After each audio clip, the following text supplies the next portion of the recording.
Kung hindi ka pa rin magsasalita, talagang aalis na ako. Hindi ba't ikaw nakiusap na makipagkita sa akin? Hindi ba ikaw ang pumilit na magharap tayo? Bakit ang pagharap mo sa akin ganyan ang asal mo?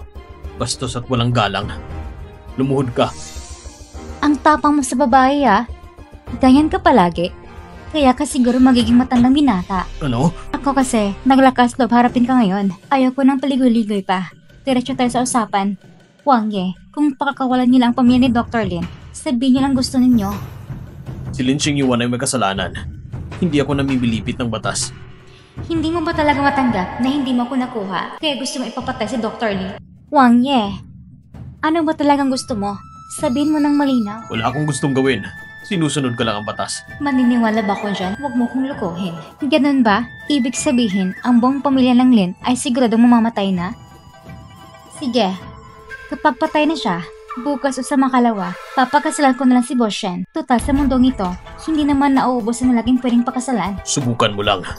Kung sino man ang papakasalan mo, siyang mamamatay. Wang Ye, may batas pa pa sa lupain ito? Sa Jiangnan, ako ang batas. Akala ko noon, ginagawa lang ito ni Songxue dahil sa galit. Pero hindi ko akalain, ako talagang gusto niya. Wang Ye, kahit ba ako'y wasak na bulaklak, gugustuhin niyo pa rin ba ako? Hindi ba sa mga sinaunang lalaki, mahalaga sa kanilang puri ng babae, lalo ng tulad mong may kapangyarihan? Bakit sobrang obsessed ka? Pero mas madali na lang ito. Sige, pumapayag na ako. Papayag kong maging isa sa mga asawa mo. Basta pakulan mong pamilyang Lin. Kung mamatay man siya, kailangan pa rin mapasakin ka. Oo nga naman, paano niya matitiis ng lalaking kumukuha sa akin ay nabubuhay pa sa mundong ito at sinabi ko pa noon na gusto ko si Dr. Lin. Wang Ye, paano kung sabihin kung talagang hindi ko naman siya gusto? Maniniwala ko ba?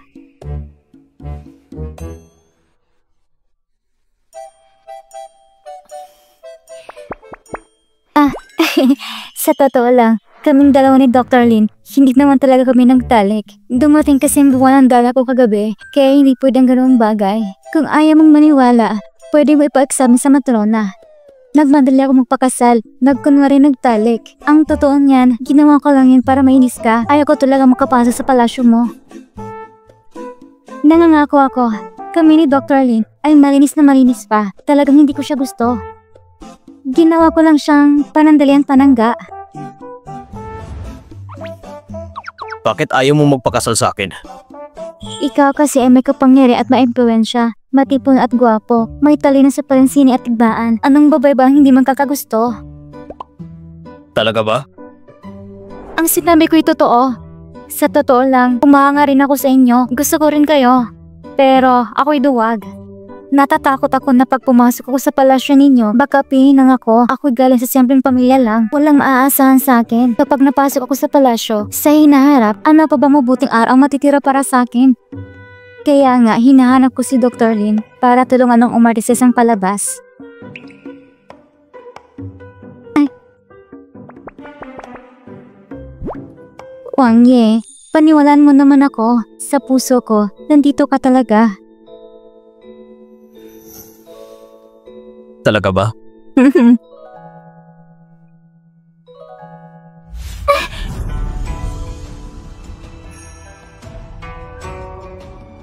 Hindi ako naniniwala. Patunayan mo sa akin.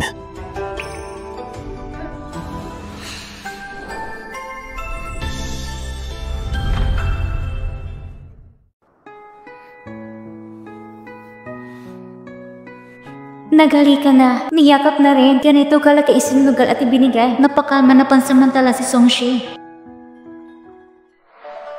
Wang Ye, kung sakaling makapasok ako sa palasyo, paano kung apihin ako? Basta't magiging mabait ka, poprotektahan kita.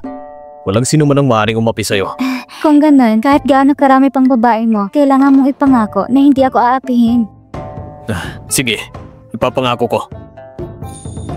Wang Ye, kung talagang mahal mo ako, mailan pa akong kondisyon.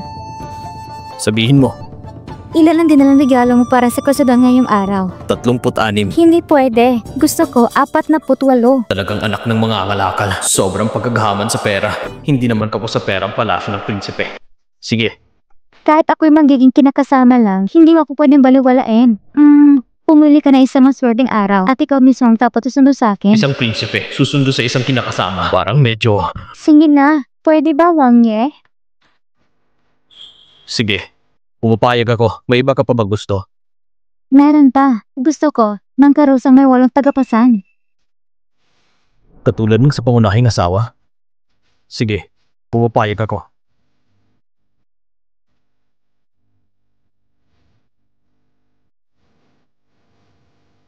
Wang Ye, may kagyat na ulat militar. Pumasok ka.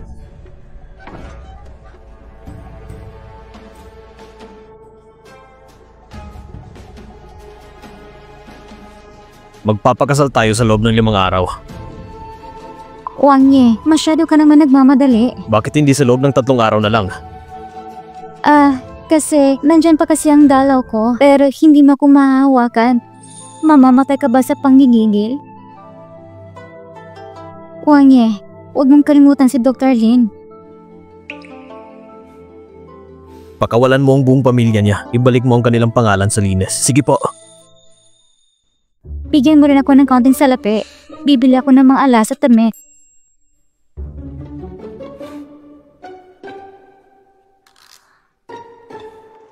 Sapat na ba yan?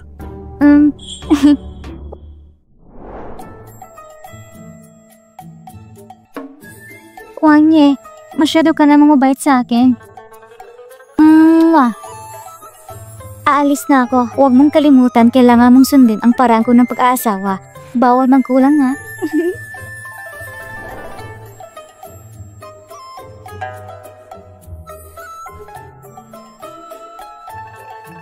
48 kalesa na dote, 8 taong palangkin at kailangan pa si Wang Ye mismo ang susundo. Wang Ye, hindi ito naayon sa kaugalian. Kapag nagkaroon na kayo ng pangunahing asawa, tiyak na magagalit siya. Sa buong Jiangnan, ako ang nasusunod. Sino maglalakas loob na tumutol?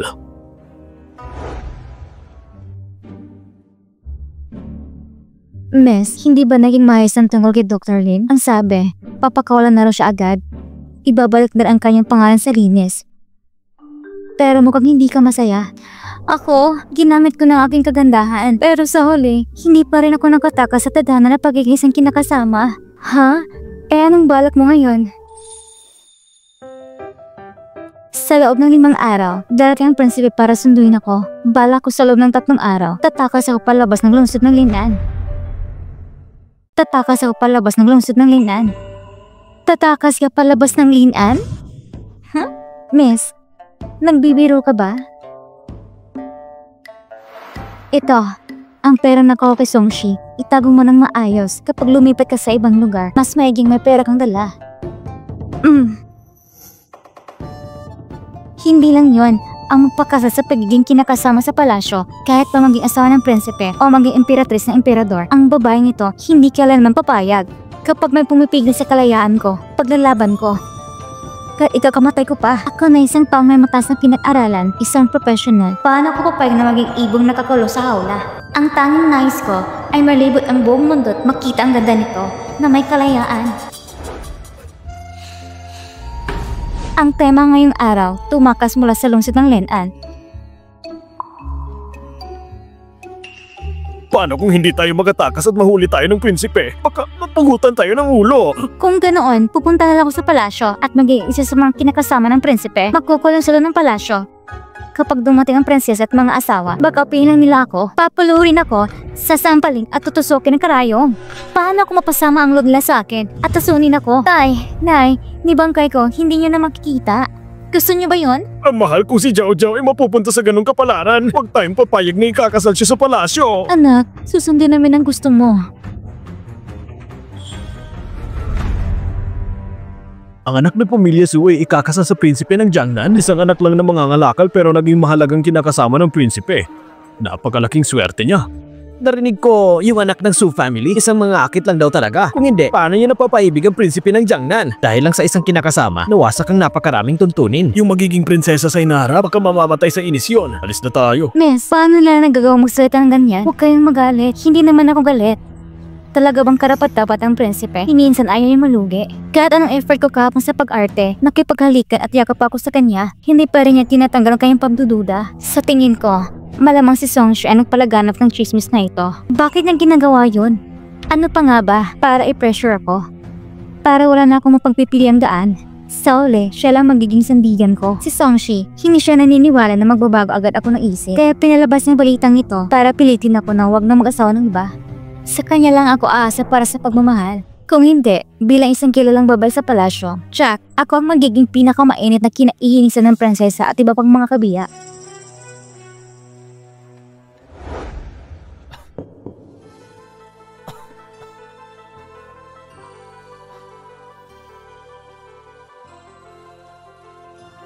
Pasensya ka na, Dr. Lin. Akong dahilan kung bakit ka nadamay. Ako ang nagkulong sa pag-iisip dahil sa malupit ng pala ni Songshi. Ang inisinting tulad mo, nadamay ka pa sa gulo.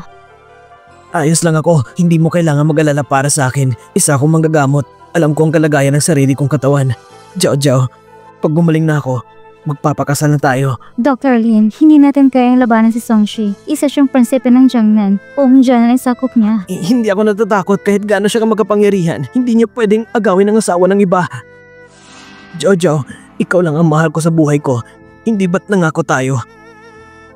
Habang buhay tayong dalawa lang. Sa 3 taon kong nasa panahon ito, malaki na itulong sa akin ni Dr. Lin. Napakaya na sa tapat niya. Kung patuloy pa rin kami magkakaugnay, marilinti ka ng buong ang kanang Lin. Dr. Lin, dumating ako ngayon para tapusin ang ugnayan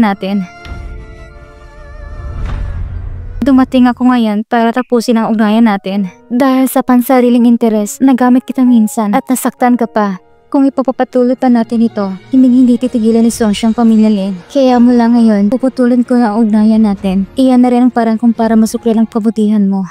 Jojo. Lahat ng nakaraan, kalimutan na lang natin. Lin Xingyuan, hindi talaga tayo nakakatadhana. Marami pang mabubuting babae dyan. Naway maging masaya ka. Jojo, huwag kang umalis. Jojo!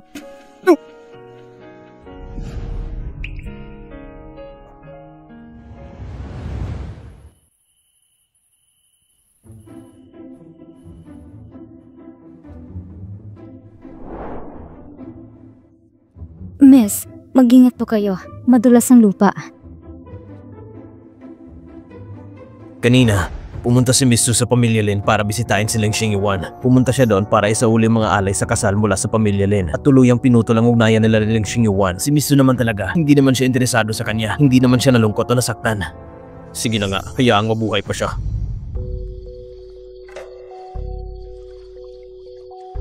Miss, madilim at mahangin ngayong gabi. Medyo natatakot ako. Anong kinatatakot mo? Liga naman ang ginagawa natin. Dahil sa ginto, nakuha natin ang bangka bukas sa halagang 100 liang. Pero tingin ko yung may-ari ng bangka, may mali siyang tingin sa'yo. Parang hindi disente. Aba, kahit ibang lalaki, nahuhumaling din sa ganda ko. Ibig sabihin, napakatindi ng aking alindog. Lalaki sa babae, paano ba yun nagkakaligayahan? Masaya ba yun? Ay hindi mo pa alam? Kapag lalaki sa babae ang naglaro, doon mo mararanasan ang tunay na pagkabaliw sa sarap. Sarap, sarap, sarap, sarap.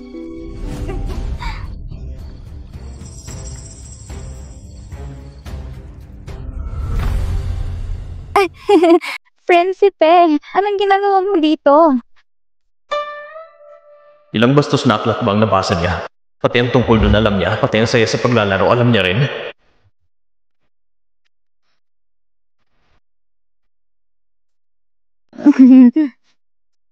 Mukhang masarap ang usapan ninyo. Sige nga, sabihin mo, paano nga ba talaga nagkakaligayahan ang lalaki sa babae? Yun. Ano lang yun? Kwento lang. Narinig ko lang sa iba. Gabing-gabi na. Bakit nandito pa kayo sa pantalan? Naglalakad-lakad lang ako. Nagpapahangin. Nagpapaikot-ikot lang. Hindi ka nagsasabi ng totoo. Su Jiao, kapag nalaman kong may kalokohan kang ginagawa, hindi kita palalampasin. Panginoon, nagpareserba si Miss Su ng bangka at aalis ito bukas ng umaga. Tatakas ka. Pakinggan niyo muna ako, Prinsipe. Ang totoo. Saan ka kumukuha ng lakas ng loob para subukan ang pasensya ko? Dahil matigas ang ulo mo, oras na para turuan ka ng leksyon. Ang pamilya ni Su Jiaojiao at lahat ng katulong niya. Dahil sa kapabayaan, lahat sila ay papaluin ng 20 beses. Opo! Grabe naman yun. Pati pamilya ko dinamay para mailigtas ang mga puwet nyo. Wala na akong magagawa kundi isugal ang lahat. Ay nako, prinsipe. Huwag niyo na po silang parusahan. Nagkaroon ng hindi pagkakaintindihan. Sa totoo lang, bago tayo ikasal, gusto ko lang sanang sumakay sa isang bangka kasi hindi pa ako nakasubok noon. Hindi ko pa talaga balak tumakas. Nagawa ko na nga po yun sa inyo. Ako po sa inyo na prinsipe. Bakit gugustuhin ko pang tumakas? Ako po sa inyo na prinsipe. Bakit gugustuhin ko pang tumakas? Tumayo ka nga na maayos. Hindi ka ba marunong gumalang? Ayoko. Naninira ka ng puri. Paparusahan pang pamilya ko. Mapanghusga ka. Wala kang katarungan. Ako isang kagalang-galang na prinsipe ng Jiangnan. Kailanman ay hindi ko pa naranasan na makatagpo ng babaeng maselan, makulit, malambing at mapang-akit na gaya mo.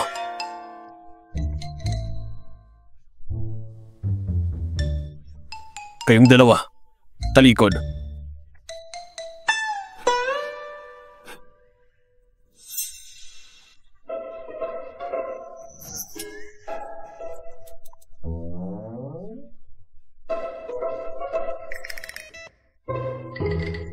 Ay nako, mukhang palpak to ah. Akala ko paglalambing lang at isang halik na wala ng mga halaga. Dapat tayo nang wala ng galit niya. Itong lalaking to, hindi kaya samantala ang dilim ng gabi at gumawa ng kalokohan dito. Ayaw ko namang lamunin ang buo. Ngayon takot ka na. Tatakas ka pa ba? Prinsipe, sinabi ko na sa'yo kanina, hindi ko talaga balak tumakas. Gusto ko lang sanang sumakay sa bangka. Tingula pagkabata, takot ang mga magulang ko na ako'y malunod. Hindi nila ako pinapalit sa ilog. Lalong hindi sa pagsakay ng bangka. Ang buhay parang gula, lahat umaasa sa husay ng pag-arte, paggawin sa profesionalismo na isang aktor. Su Jiaojiao, wala pa akong bagay na nais na hindi ko nakuha. Kahit tumapo ka pa sa dulo ng mundo, mahahanap pa rin kita. Kaya, huwag mo nang pagkaksayahan ng oras.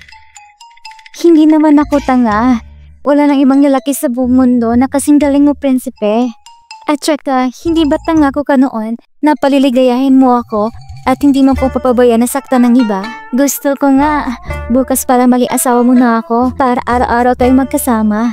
Hindi ko na kaya. Pag tinuloy ko pa to, baka masukan na ako.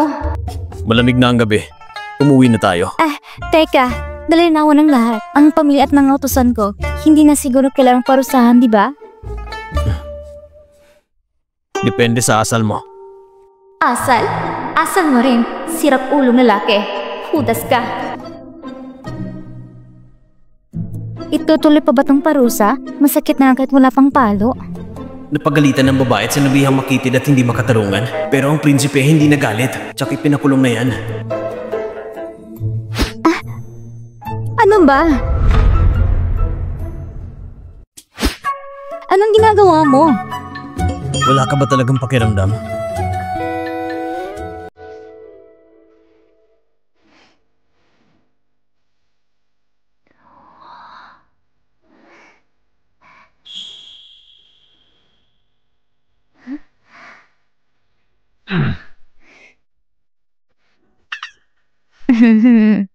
Prinsipe, nauungaw ka ba? Kukuha ko ng tsa para sa'yo.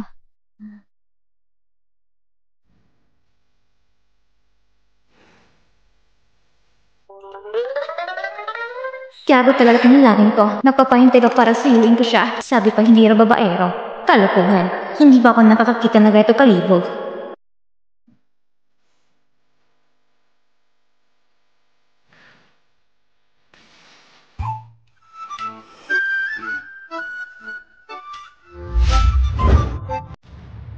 Para hindi maparusahan ang pamilya mo.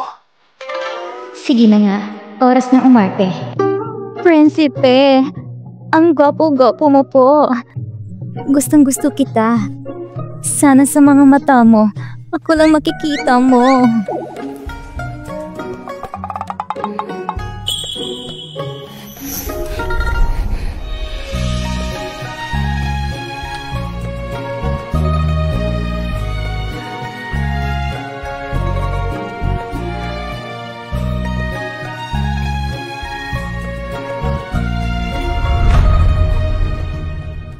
Prinsipe, nandito na po tayo sa bahay ng Pamilya Su. Sige na, hintayin mong sunduin kita papasok sa palasyo. Kumusta naman ang halik ko? Hindi naman pwedeng libre-libre lang. Ayos lang. Ayos lang? Ganado ka pang humalik eh. Anong klaseng tao ka ba? Prinsipe, ang masasabi ko lang, masyadong mataas ang standards mo. Wala nang parusa. Matulog ka na. Salamat, Prinsipe.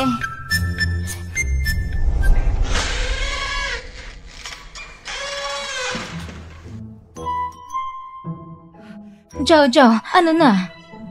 Tama nga, binabantayan nga tayo. Ang lakad ko sa pantalan ngayong gabi ay isang pagsubok lamang. Tingnan ko si Songshe ay nagpadala ng mga espiya at malinaw ang resulta. Sabi ko na nga ba, hindi ordinaryong tao ang prinsipe. Talagang may pinabalak siya laban sa atin.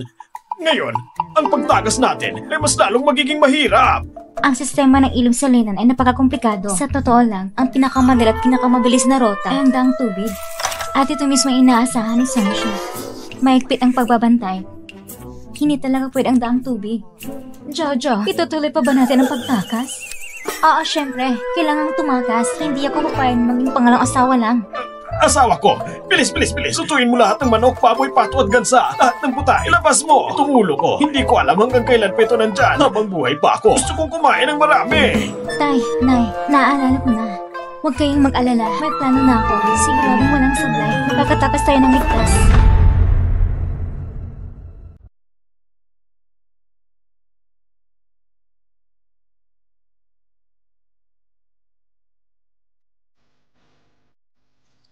Si Songshe ay isang puso at malalim iniisip. Nakuha niya ang kapangyarihan sa jungle sa pamamagitan ng tunay ng galing sa digmaan. Kaya tsaka napakatalino niya. Sobra pa sa inasahang kakayahan niya. Mga magagandang binibili. Bili na kayo ng tanghulo. 2 po. Sige, eto na. Salamat po. Salamat ah.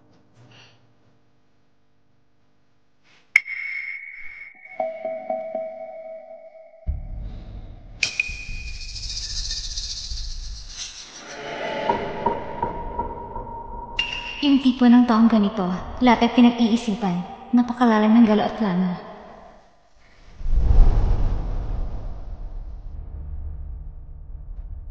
Binabantayan na rin niya ako ngayon. Congratulations!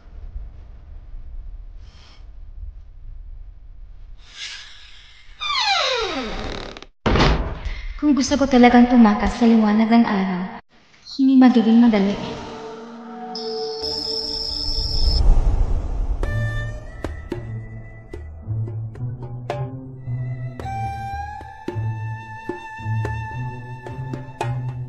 Mukhang tapos na ang gawain ng prinsipe. Babalik ka na ba sa palasyo para magpahinga? Hindi muna. Diyan na lang sa tanggapan ng gobernador ako magpapahinga.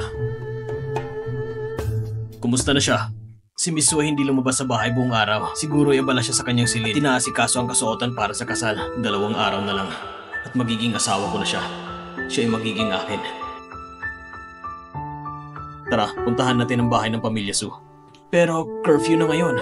May curfew bang makakapigil sa akin?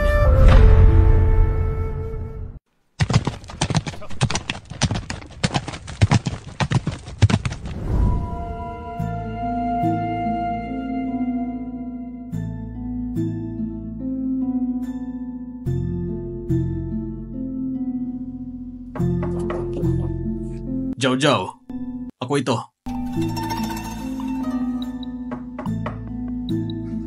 Kung hindi mo ako bubuksan, papasok na ako.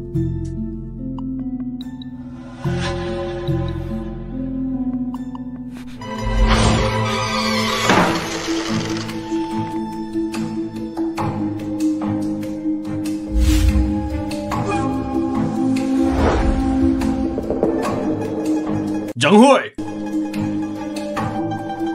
Nasaan si Su Jiao? Prinsipe, hahanapin ko siya agad.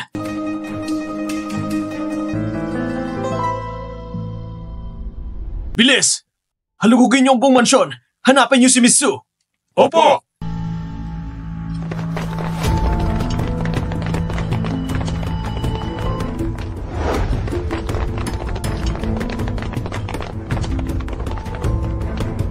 Prinsipe, nawala na ang buong pamilya ni Miss Su, pati ang kanyang kasambahay. Naglaho silang lahat. Tumakas nga talaga sila. Ang galing mo, Su Jiao. Niloko mo lang pala ako. Ang mga salitang pag-ibig at gusto, pawang kasinungalingan lang. Magpadala ka ng mga sundalo ng Southern Tiger Army. Halugugin lahat ng karating ng mga lalawigan. Isara lahat ng pantalan sa 18 lalawigan. Higpitan ng inspeksyon. Walang palulusutin. Buhay man o patay. Kailangan kong makita siya.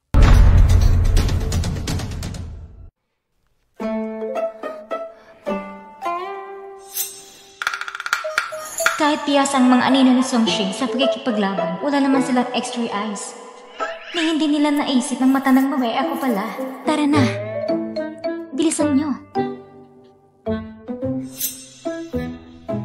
Simula ngayon, para hindi mahalata, maghihiwalay muna tayo ng daan. Magkita tayo sa city gate. Si Itay at si Kelly, magkasama kayo. Ako at si Ine sa kabila. Sige. Tara na.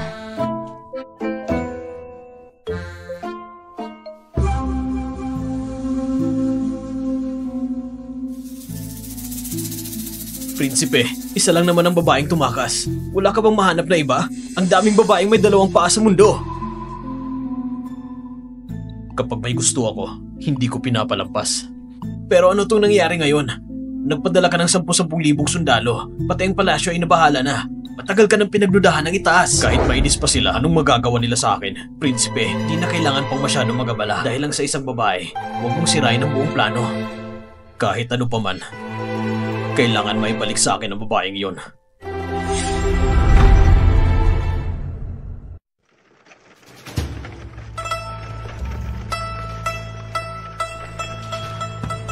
Jiao, bakit ang daming sundalo bigla? Hindi naman siguro tayo hinahanap nila. Ngayong araw lang, na-inspeksyon tayo ng 5 beses. Si Songshi, hindi naman siguro magawa ng ganito para lang sa akin. Isang hindi pa opisyal na asawa. Ayos lang, Nay. Makakarating tayo sa Yangzhou ngayong araw. Pagdating natin doon, makikipagkita tayo kay Itay. Tapos sasakit tayo ng pagkapahilaga. Kapag nakalabas na tayo sa nasasakupan ni Songshi, makapagsisimula tayo ng bagong buhay. Panginoong Buddha, pakiusap. Sana'y maging maayos ang lahat. Walang magiging problema. Tigil! Tigil! Saan kayo pupunta? Bakit kayo aalis ng lungsod? Kami po ay uuwi para bumisita sa pamilya. Matanda na po ang aming mga magulang, kaya uuwi kami para dumalaw.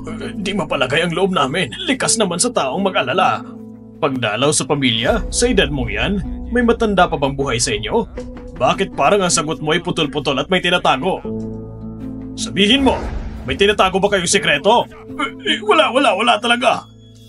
Tingnan mo itong dalawa. Ang bilang at ang kasarian hindi tumutugma sa nakasaad na utos ng paghahanap. Inutos mula sa itaas. Kahit kaunting kahinahinala, kailangan kuhanan ng larawan. Kapag napatunayang walang duda, saka lang kayo palalayain. Halika kayo rito at magpalarawan. Nagmamadali kami.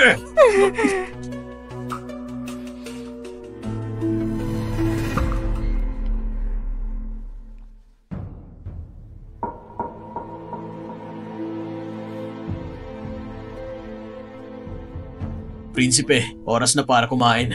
Kumain po muna kayo.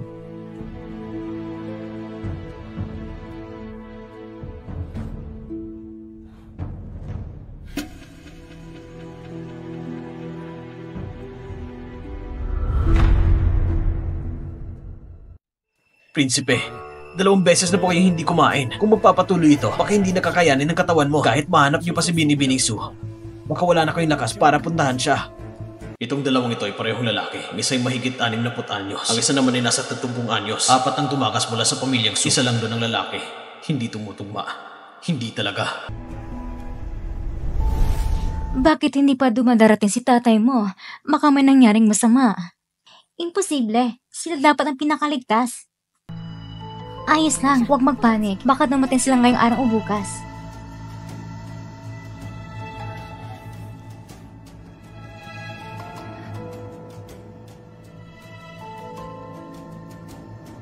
Nawala na kayo ng panghihinala. Maaari na kayong umalis.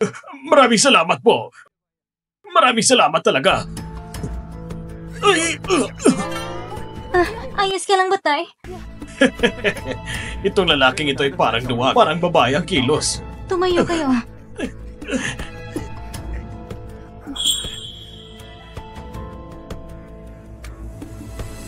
Eh? Ano yung nasa lupa? Parang buhok.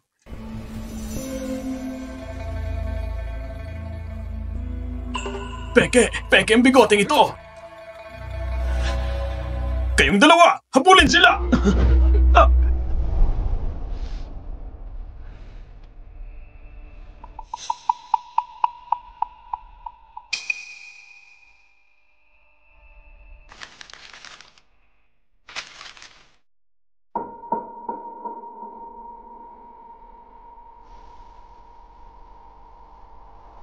Tingnan mo, namumukaan mo ba? Si Ginoong Su! Agad na ipagkalat ang utos. Harangin sila sa bayan ng Chi.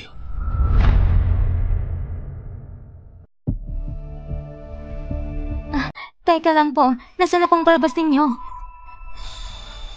Nako, siguro kanina nung nadapa ako ay natanggal yon. Anong gagawin natin ngayon? Ano na? Nabuking na tayo!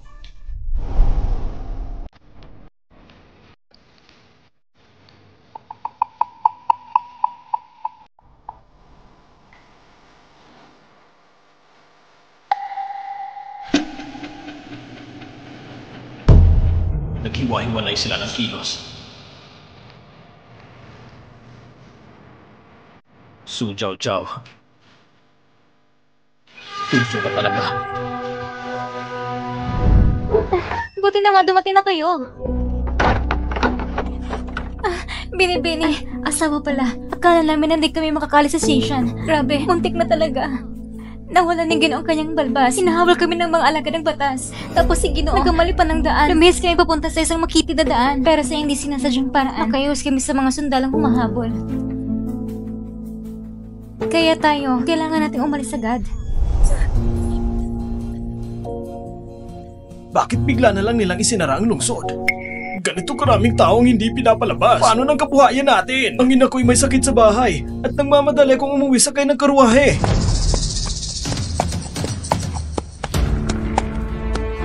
Tingnan nyo! Yan ang prinsipe ng Jiangnan na sinasabi nila!